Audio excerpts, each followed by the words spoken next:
Basically, elements of that we put in sort of particularly high esteem, which can replace the logo or the name of the brand. So in other words, they're components of the brand's identity, be it visual or be it sort of aural or be it any other kind of sensory component, which is strong enough to replace the brand's logo and signal the brand. So in other words, for example, if I see the Investec zebra, I know that it's Investec. I don't need to see the logo or hear the name.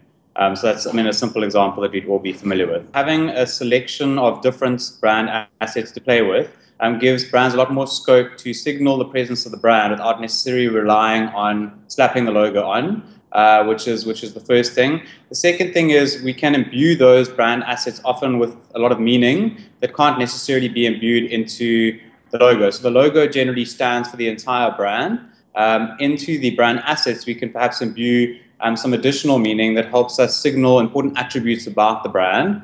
And so for instance, if you think about the baby soft puppies, for example, they talk to softness. And when we put those on packaging at a point of purchase, not only do we remind people that this is baby soft, but we also remind them about certain attributes around the product.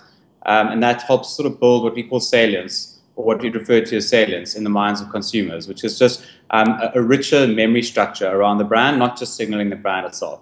There are a few other benefits as well. Some benefits, for instance, would be the ability to lock particular memories into something on an ad. So ads don't just sort of tell some sort of loose story, but you start having moments in the ad that appear again and again and again over time. So for instance, if you think about Carling Black Label, for instance, there's always a trophy, and that trophy signals championship, and that trophy appears at a critical point in communications to make that connection and to remind us that Carling Black Label is a champion beer for champion men. We consider two primary types of brand assets. The first is what we would call identity assets. And identity assets really signal just the presence of the brand. They're not associated with deeper memory structures. They're just there to remind us that this is Coca-Cola or this is Standard Bank, and that's all they do. Whereas the second type, which we call core iconic assets, they have a special function in that not only do they replace the logo or the name, but they also imbue some kind of meaning into the brand, and they add memory structures of their own. Within those asset types, we consider visual assets and non-visual assets. So we look at typical visual assets would be things like icons, like perhaps photography style or a very iconic font or typeface or color mix. Non-visual assets might include a sound, like that sort of BMW signature sound that you'd hear at the end of an ad. It could be a particular pattern, like Louis Vuitton has or Singapore Airlines has had for a very long time. There's lots of different types of sort of textures, sounds, moments that can be connected to brands, but job needs to be done there in terms of making that connection happen. But yeah, there's lots and lots of different types that we consider.